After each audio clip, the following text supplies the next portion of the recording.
Hello guys! Today's video guys is nagluto po ako ng tinolang manok at sakto po is nagbigay po yung kaibigan ko sa sa trabaho namin. So si Ate Lilia, shout out po, and to Ate Christy, ka-workmate din po namin, at nag first harvest siya ng sayote.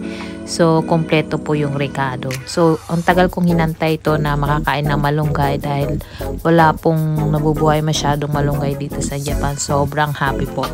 So ayan guys, nagluto po ako at dinamihan ko na para mabigyan ko naman si mother dear. Napadami yung kain ko dyan. Nakaano ako nakadalawang sandok ng tinola.